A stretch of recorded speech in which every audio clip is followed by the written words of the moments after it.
Buenos días, iglesia. Vamos a leer la palabra de Dios en Apocalipsis 4, versículos 8 al 11. Cada uno de los seres vivientes tenía 6 alas, y las alas estaban totalmente cubiertas de ojos por dentro y por fuera.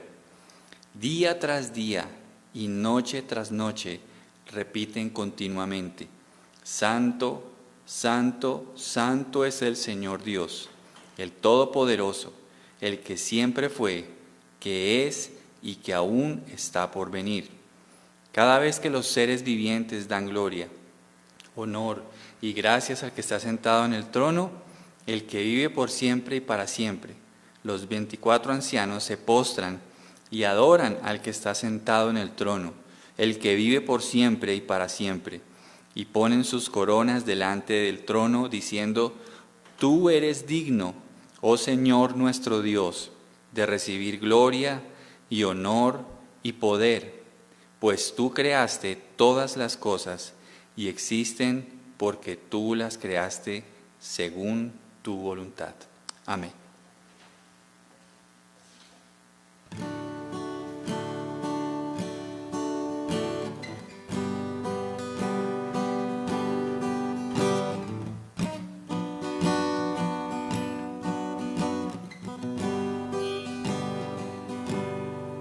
Sé que el día llegará, junto a ti podré estar, cara a cara te veré, rodeado en tu poder. Se apaga mi temor en la luz de tu amor, donde puedo encontrar tu eterna libertad, donde fluye adoración y las calles de oro son. Levantamos alabanza a ti, Señor. No hay llanto, no hay más dolor, no hay muerte, conmigo estás, conmigo estás. No hay noche, no hay aflicción, no hay culpa, conmigo estás, conmigo estás.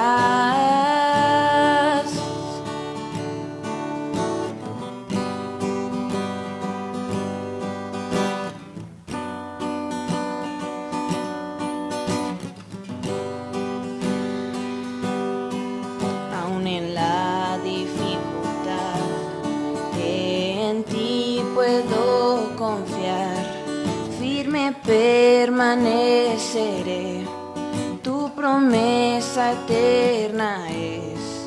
Se levanta una oración de sublime adoración por tu gloria y majestad. Sé que el día llegará cuando el mundo viva en paz, sin violencia ni maldad. Levantamos alabanza a ti, Señor. No hay llanto, no hay más dolor, no hay muerte, conmigo estás, conmigo estás. No hay noche, no hay aflicción, no hay culpa, conmigo estás, conmigo estás.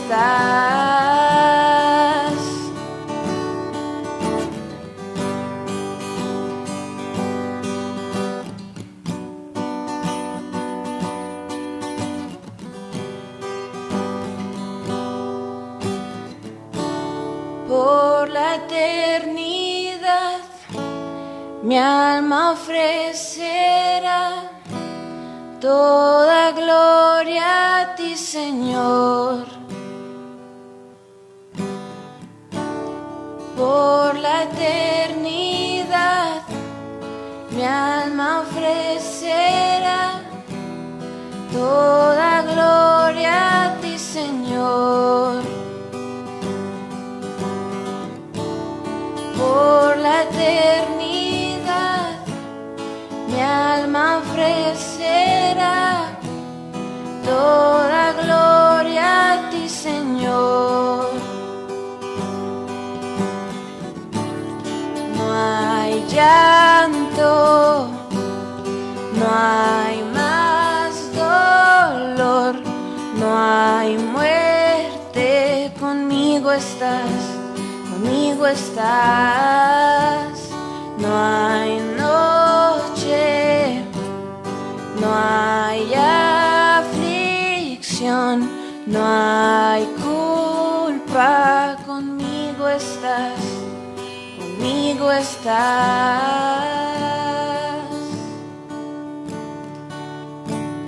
Señor, damos gracias a ti, Padre, por este momento que nos brindas, Señor, de poder alabarte, poder adorarte, Señor. Gracias, Señor. Tú nos estás preparando desde aquí en la tierra para adorarte por la eternidad, Señor. Y confesar, Señor, que tú eres santo, santo, santo, que tú eres digno, que no hay otro como tú, mi Señor. Gracias, Santísimo Rey. Gracias por escuchar nuestras alabanzas a ti, Señor. Permítenos vivir, Señor, un estilo de vida que también te alabe, Señor. Queremos entregarte nuestra vida, nuestra alma, nuestro ser, todo lo que somos, Señor, para que sea guardado, Señor, irreprensible hasta el día en que tú nos llames a tu presencia, Señor. Dios, gracias por este día domingo en el que recordamos que tú resucitaste de los muertos, Señor. Gracias por este glorioso día en que tu iglesia se levanta para celebrar tu majestad, tu grandeza, Señor. Gracias, Dios mío. Quiero rogar tu bendición, Señor, para todos mis hermanos. Quiero rogarte, Señor, que tú extiendas tu misericordia, Señor, y tu compasión sobre mis hermanos, sobre sus familias, sobre sus hogares, aún sobre aquellos que están padeciendo enfermedad, Señor. Seas tú derramando de tu compasión y sanidad, Señor. Te suplico, Dios, por aquellos que están luchando con alguna enfermedad en este día, que seas tú sanándoles, Padre, que seas tú, Señor, fortaleciéndolos, que seas tú, Señor, también revelándoles la necesidad que tienen de ti como Señor y Salvador, Dios. Porque los días del hombre, Señor, son como las flores que un día están hermosas y otro día se marchitan, Señor. Ayúdanos a contar nuestros días y a ver nuestra fragilidad, Señor. Padre, bendice a mis hermanos. Te suplico que en este día tú les concedas, Señor, luz para que te conozcan. Luz para que te conozcan. Luz para que cada día ellos te amen más y más y te sigan más y más, Señor. Para que vivan conforme a tu voluntad, Señor. Y concédeles también fortaleza, Señor. Fortaléceles en este día a los que estén débiles, a los que estén tentados, a los que estén desanimados, Señor. Fortaléceles en este día, Señor. Bendecimos tu nombre, Señor. Solo tú eres nuestro Dios. Alabamos al Padre, al Hijo y al Espíritu Santo. En el nombre de Jesús. Amén y amén. Muy bien, muy buenos días para todos. Dios los bendiga. Gracias por unirse a esta reunión desde la Iglesia Bíblica Berea. Los saluda el pastor Juan Carlos Bermúdez. Junto con mi esposa y mis hijas y algunos hermanos servimos al Señor en esta congregación. Y para nosotros es un gusto saludar a cada uno de ustedes. Esperamos que se encuentren bien. Esperamos que sigan ahí firmes en los caminos del Señor. Y bueno, quiero recordarles algunos de nuestros horarios para los que no los conocen. Estamos todos los domingos desde las 10 de la mañana teniendo nuestra reunión de adoración al Señor, y los días miércoles estamos a las 7 de la noche. Los miércoles tenemos una corta reflexión de la palabra del Señor. Le invito a que se una y también pueda recibir el mensaje del Señor. Y la semana entre lunes y viernes estamos enviando un corto devocional para que juntos meditemos en la palabra de Dios y alimentemos nuestras almas y vivamos para la gloria de nuestro Salvador. Así que esos son nuestros anuncios en este día. Le invito para que abramos nuestra Biblia en Primera de Pedro. Vamos a ir a Primera de Pedro capítulo 2 y vamos a estar hablando hoy entre los versos 13 hasta el 15. Primera de Pedro 2, versículos 13 hasta el 15. Déjenme recordar un poquito de qué terminamos hablando el domingo pasado. Y haciendo un poquito de memoria, hablábamos de que Pedro se propone en estos versos en los que estamos desde el domingo pasado y los que estaremos, Dios mediante, un par de domingos más. Se propone hablar de cómo es la vida del creyente en la tierra, pero sobre la base de que ha entendido de que su vida ha sido consagrada, dedicada a Dios por el sacrificio de Jesucristo. Su máximo llamado es vivir para Dios, su máximo llamado es agradar a Dios, su máximo llamado es servir al Señor. Pero mientras el creyente esté en la tierra, el creyente tiene unas responsabilidades públicas. Entonces hablábamos el domingo pasado acerca de la primera y es acerca de nuestros vecinos no creyentes, cómo debemos vivir en medio de vecinos que no creen en el Señor, cuál es la orden del Señor para los cristianos, de cómo deben comportarse en medio de una sociedad que no conoce al Señor Jesucristo. Entonces, vamos a hablar hoy sobre el tema de las autoridades. Y también recordemos que los creyentes a quienes Pedro escribió esta carta tenían un llamado muy especial, y es hacer luz en medio de la sociedad. Dios los había llamado a anunciar las virtudes de aquel que los llamó. Recordemos ese versículo que está entre el versículo 9 y 10, donde habla de que ese es el llamado de Dios, a anunciar las virtudes de aquel que los llamó, de las tinieblas a su luz admirable. Y es en medio de esa sociedad donde ellos debían anunciar esas virtudes. Ellos no debían ser creyentes mudos, creyentes que no vivieran el Evangelio, que no anunciaran a Cristo por medio obviamente de la proclamación del Evangelio, pero también entendiendo de que a través de su testimonio de vida estaban anunciando la realidad del Salvador en sus vidas. Entonces es en medio de esa sociedad, la sociedad de la época de esta iglesia, recordemos que están rodeados de personas romanas con una fuerte influencia griega, y recordemos que están bajo el imperio de Nerón. Nerón, que fue un emperador muy cruel. Nerón termina suicidándose después de un tiempo debido a que ni siquiera su senado o el parlamento que tenía rodeando su gobierno lo apoyaba y empezaron todos a dudar de él. Entonces él termina suicidándose por no tener la aprobación de todos ellos después de hacer una cantidad de locuras. Y esta es la sociedad bajo la cual o en la cual vivían los creyentes a los cuales Pedro les escribió esta carta.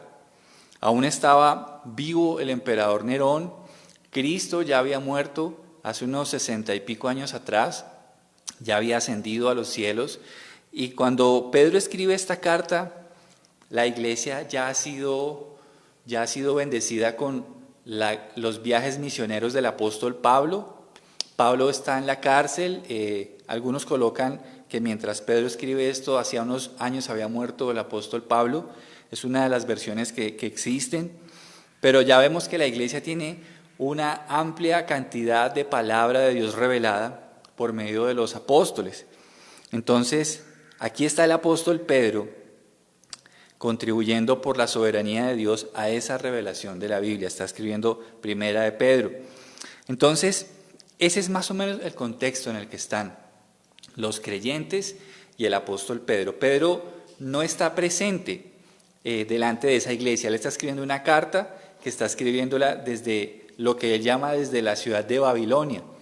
Lo que dicen los estudiosos y los historiadores es que esa Babilonia era la mismísima Roma, que Pedro estaba en la ciudad de Roma y él la quería llamar así Bueno, hay dos razones, pero no las vamos a ver en este día. Entonces, la pregunta es, ¿cómo debían vivir los cristianos bajo el imperio de Nerón? ¿Cómo debía ser su relación con ese gobierno? Entonces, dice la Escritura en el versículo 13, por amor al Señor, respeten a toda autoridad humana, ya sea al rey como jefe de Estado o a los funcionarios que él ha nombrado. Entonces, la iglesia de ese tiempo tenía el mandato de que, a pesar de que Nerón era un perseguidor, era un sanguinario, era una persona totalmente inmoral, pero el mandato de Dios para su iglesia era que respetaran a sus autoridades. Y está incluyendo sin duda alguna a Nerón. Y la pregunta es, ¿por qué debían respetar esas autoridades? Hay dos razones muy importantes. La primera es que cuando el Señor Jesucristo estuvo enfrente de una autoridad del gobierno de Roma, Jesús respetó esa autoridad. Vamos a leer Juan 19, versos 10 al 11. Dice, ¿por qué no me hablas?, preguntó Pilato. ¿No te das cuenta que tengo poder para ponerte en libertad o para crucificarte?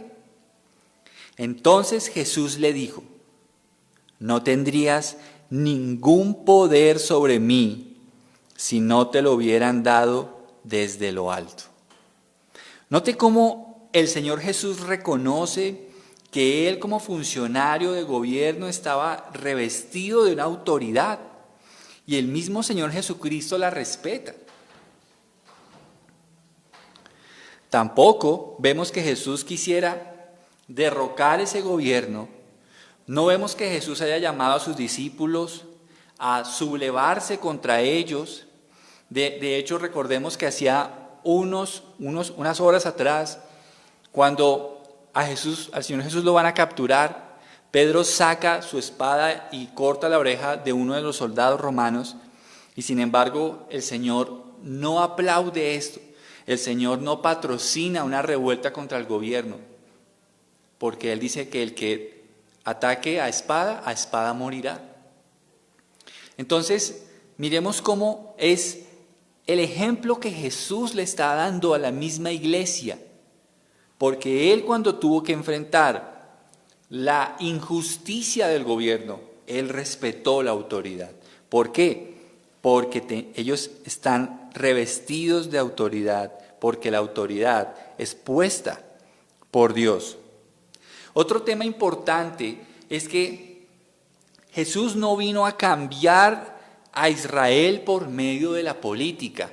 Jesús no vino a cambiar la nación por medio de estrategias políticas y de gobierno. No, Jesús vino a hacer algo aún más trascendental, y es que Él vino a cambiar vidas. Él vino a salvar pecadores, pero no vino a protestar contra Roma. Él vino a cambiar las personas. Él vino a hacerlos nuevas criaturas. Pero miremos otra razón más, y es que el apóstol Pablo, que ya había escrito la carta a los romanos unos años atrás, antes de que Pedro cite esto, había también hablado ampliamente de cuál debía ser la relación de los creyentes con el gobierno.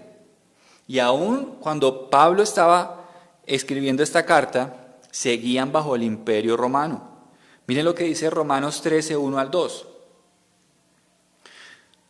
Dice, toda persona debe someterse a las autoridades de gobierno, pues toda autoridad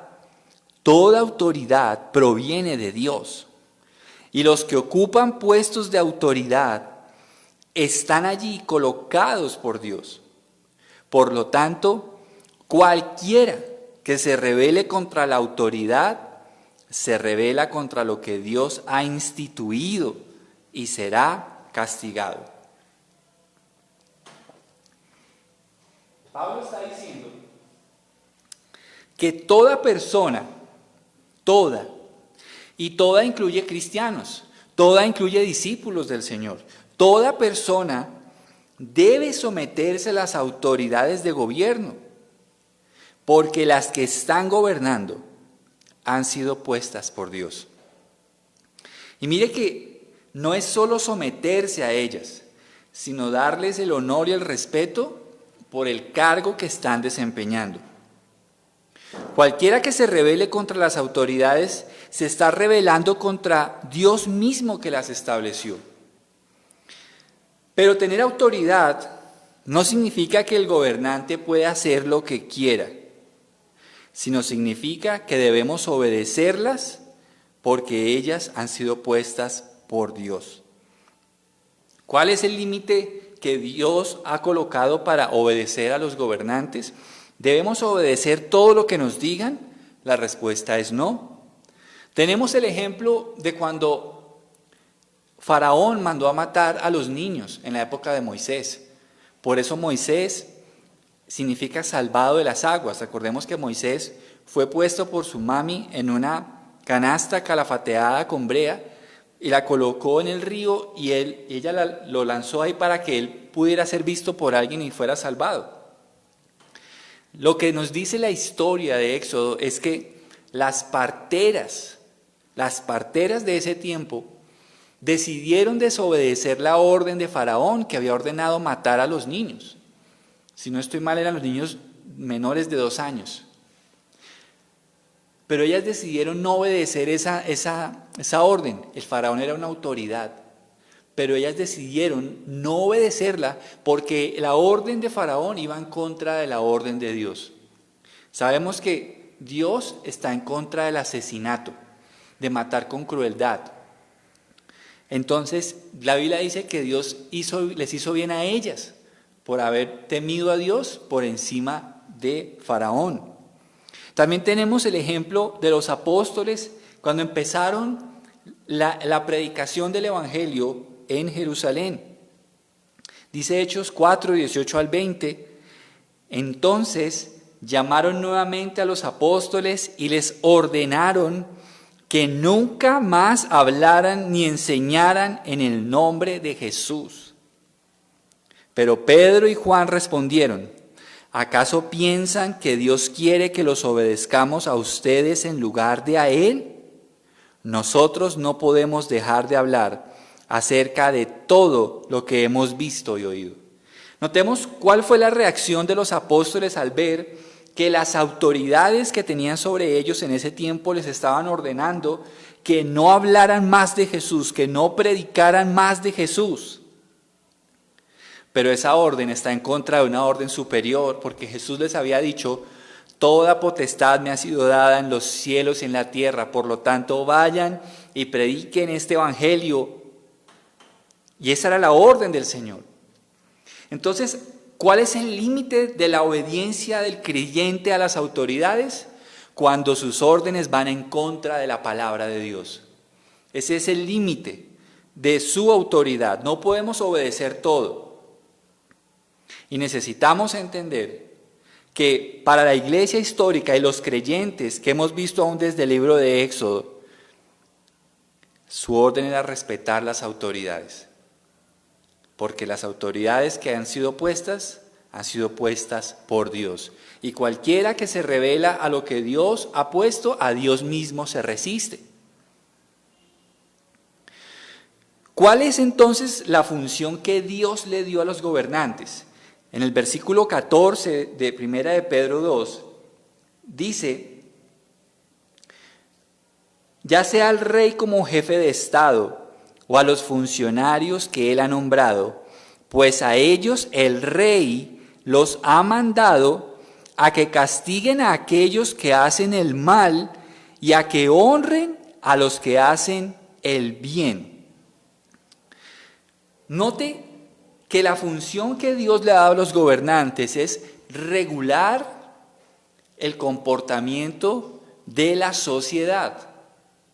Inclusive el apóstol Pablo también habló esto en Romanos 13. Vamos a Romanos 13, del 3 al 5, y dice lo siguiente, pues las autoridades no infunden temor a los que hacen lo que está bien, sino a los que hacen lo que está mal. ¿Quieres vivir sin temor las autoridades? Haz lo correcto y ellas te honrarán. Las autoridades están al servicio de Dios para tu bien. Pero si estás haciendo algo malo, por supuesto que deberías tener miedo, porque ellas tienen poder para castigarte. Están al servicio de Dios para cumplir el propósito específico de castigar a los que hacen lo malo. Por eso tienes que someterte a ellas, no solo para evitar el castigo, sino para mantener tu conciencia limpia. Amados, las autoridades tienen como mandato de Dios colocar orden en los ciudadanos. Están para controlar que el hombre en la sociedad haga lo correcto y quien no lo haga debe ser castigado. Esto es lo que el ejercicio del gobierno debe hacer, castigar a quienes hacen lo malo, y por esta razón debemos someternos a ellas. Incluso, ¿qué pasa cuando el gobierno no castiga la maldad? Mira lo que dice el rey Salomón en Eclesiastés 8:11. Cuando no se castiga enseguida un delito, la gente siente que no hay peligro en cometer maldades. Cuando el gobierno no ejerce su poder para castigar a los malos, entonces se genera una cultura de impunidad, una cultura que incita al crimen, a la maldad. Y entonces, ¿qué sucede? Que los ciudadanos empiezan a ver sin respeto a sus autoridades, que hay una corresponsabilidad entre las autoridades y los ciudadanos. Y por lo tanto, las autoridades no deben castigar al que hace lo bueno, sino que deben castigar al que hace lo malo. Pero para eso se requiere que los ciudadanos hagan lo bueno también. Y entonces, cuando el gobierno no castiga la maldad, entonces eso incita a que los malhechores hagan más maldades. En la época de Israel, antiguamente, ni siquiera en la época de Moisés existían las cárceles. Solo habían dos consecuencias para los criminales. La primera, la pena capital. La segunda, trabajo social. Eran las dos únicas. No había lugar para las cárceles. Las personas que debían retribuir los daños trabajaban hasta que pagaban el daño. Pero cuando eran ya casos muy graves, la sentencia era la pena capital.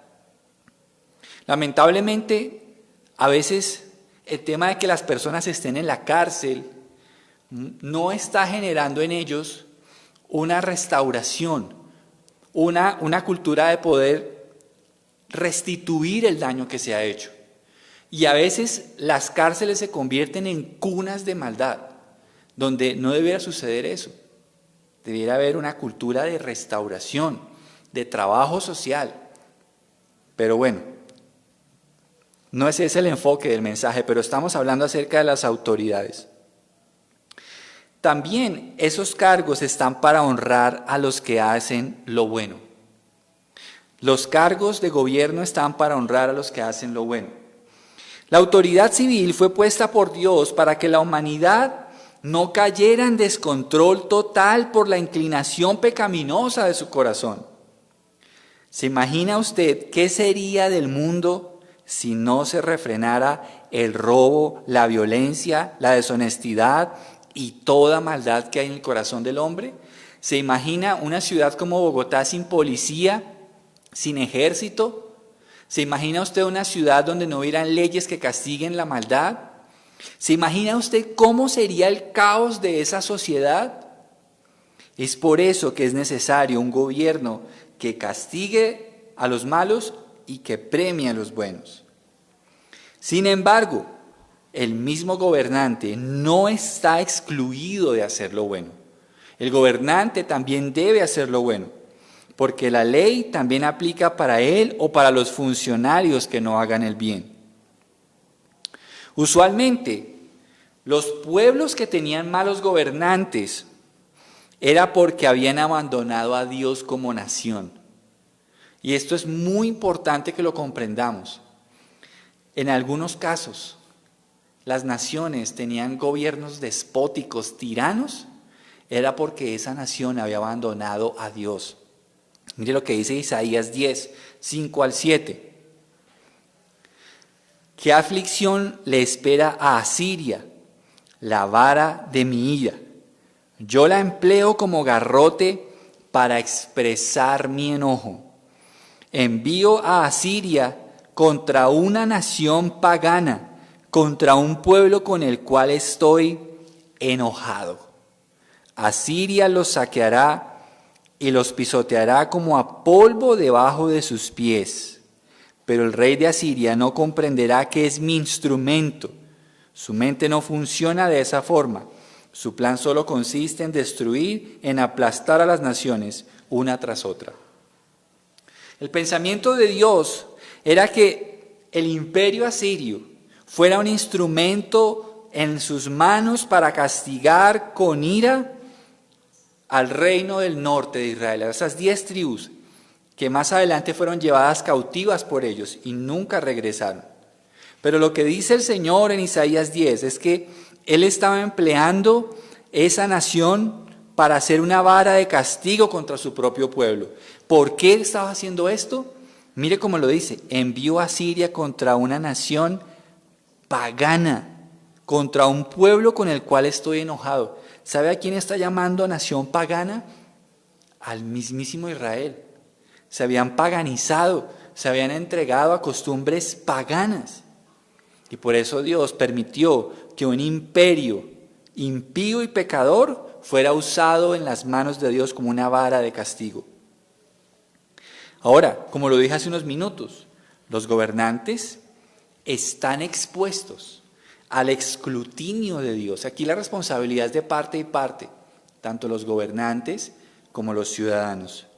Los gobernantes están expuestos ante el escrutinio de Dios y los puede castigar, inclusive les puede llegar hasta cortar la vida. Recordemos que Dios es soberano, a Él le pertenecen todas las vidas y Él puede cortar la vida de quien quiera cuando Él así lo decida.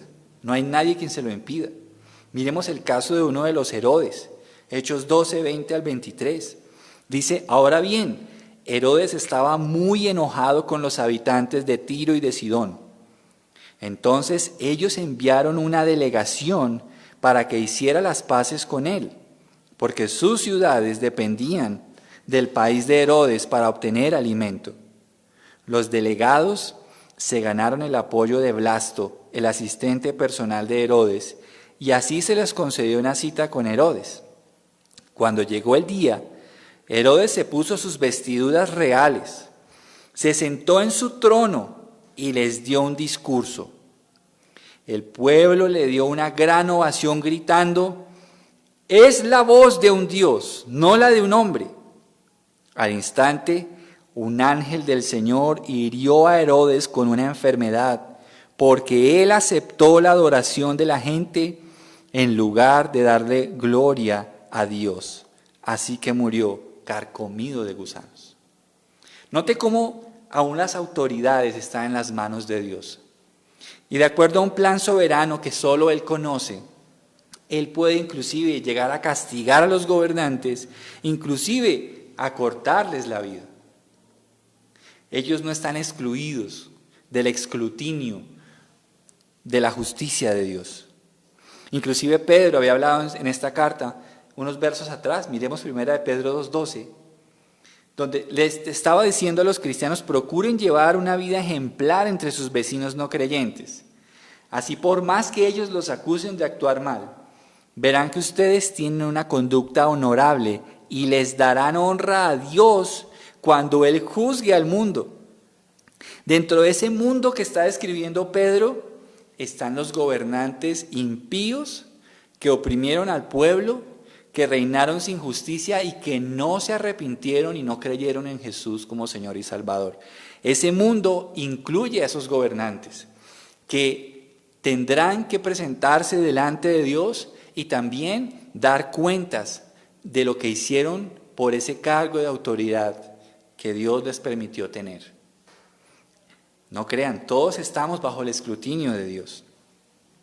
Pero entonces, ¿cómo deben vivir los cristianos bajo los gobiernos terrenales? Versículo 15 de 1 de Pedro 2.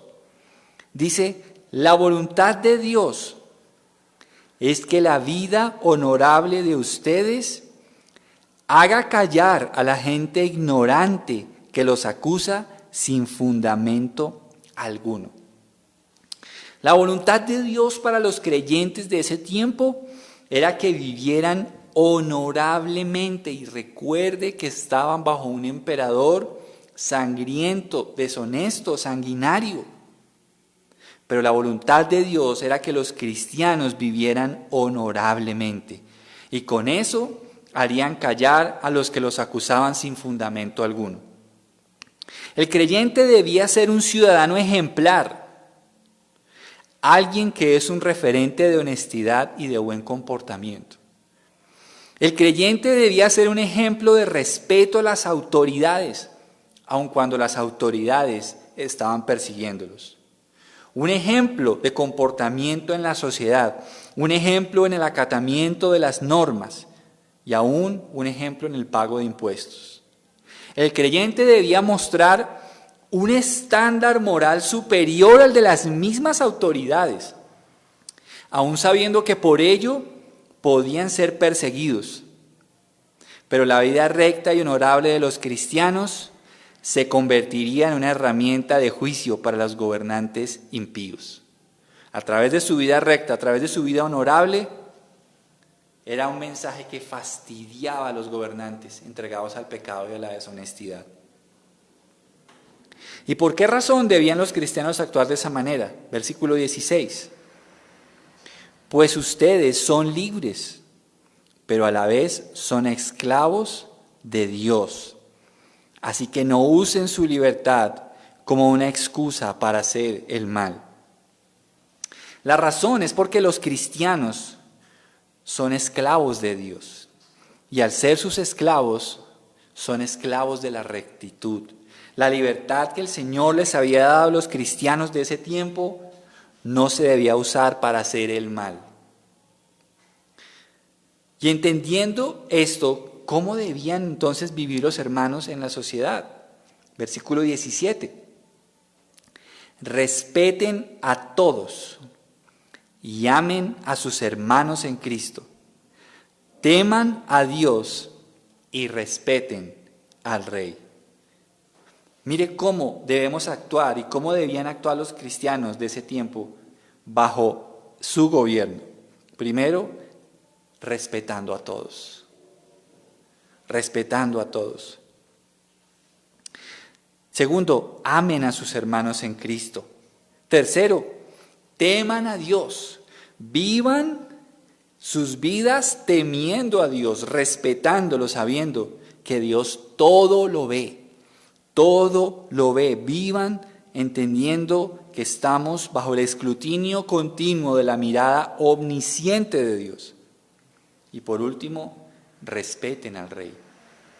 Respeten al Rey. Todo lo que ha dicho en los versos 13 hasta el 16 son la causa del respeto que deben tener los cristianos a todos, a sus hermanos, a Dios y al mismísimo Rey terrenal que tenían en ese momento. ¿Y qué tiene que ver esto con nosotros? Muchísimo. Nosotros también en este año 2020 estamos bajo un gobierno.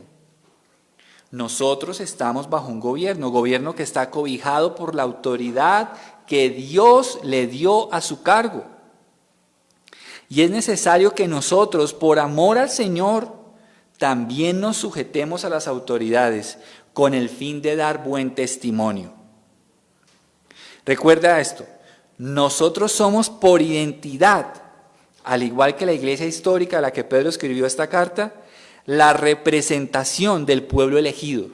Nosotros somos el sacerdocio de Dios en este año 2020. Somos la posesión exclusiva de Dios en este tiempo. Somos todo eso hoy. Hoy. Y por esa identidad debemos ser ejemplo de obediencia.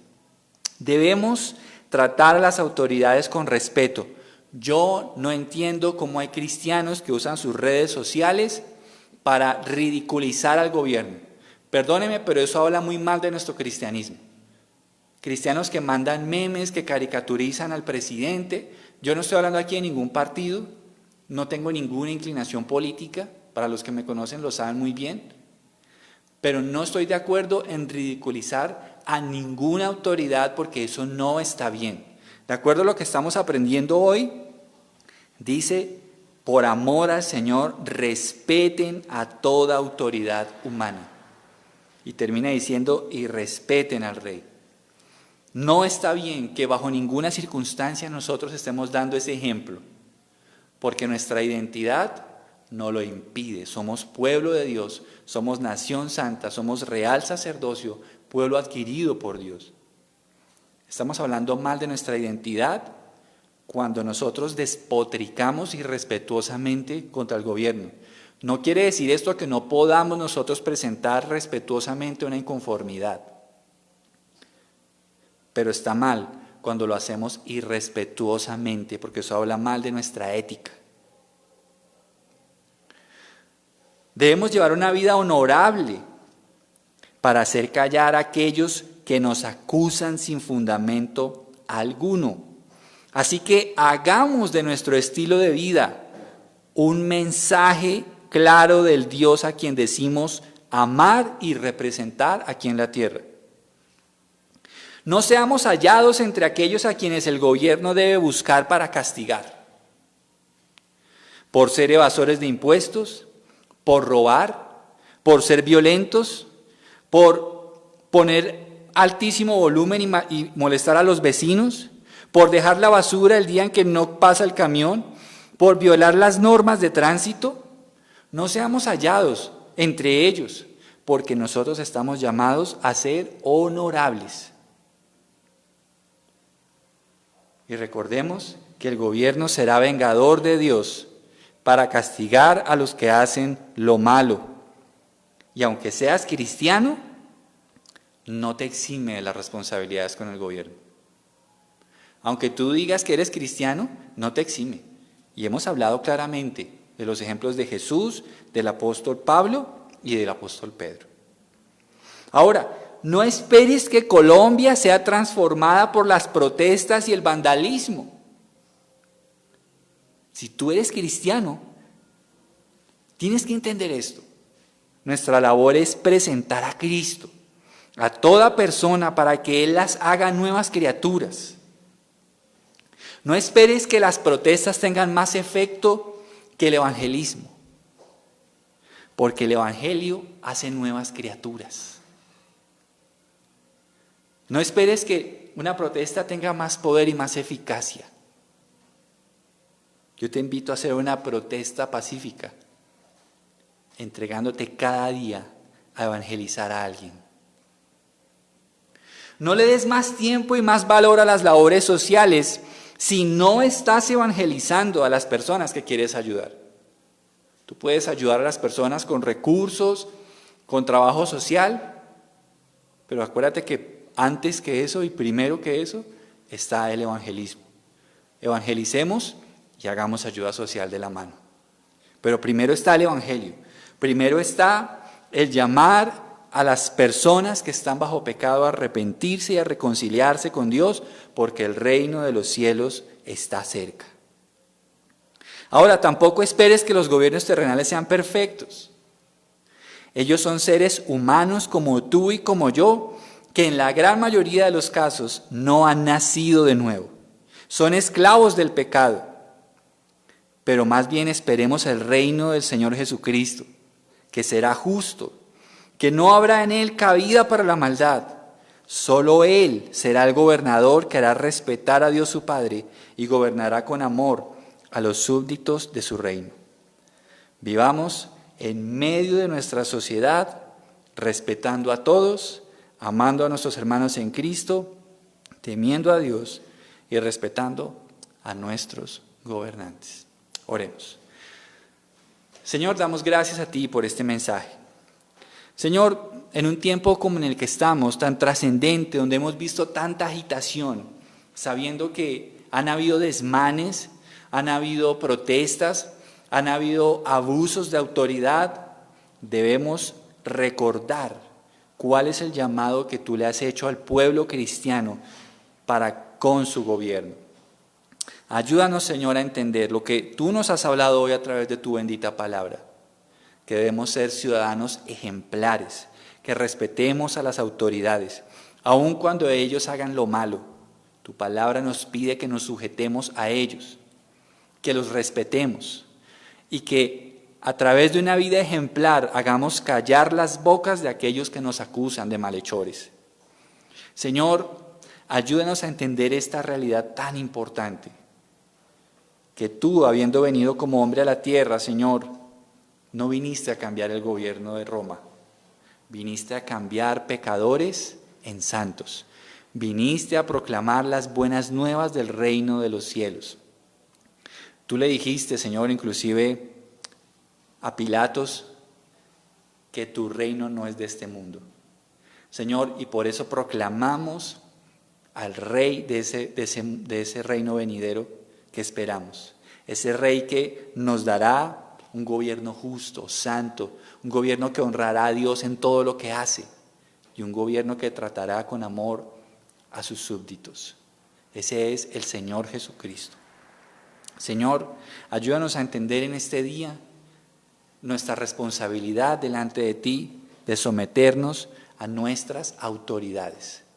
Señor, y perdónanos si hemos usado, Señor, nuestras redes sociales o a veces nuestra influencia para hablar despectivamente y respetuosamente, hasta de forma burlona, en los gobernantes, porque eso no representa al pueblo cristiano.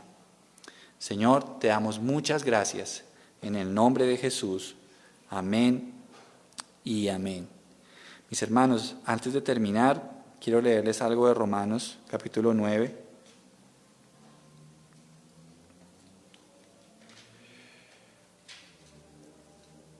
Permítame, por favor.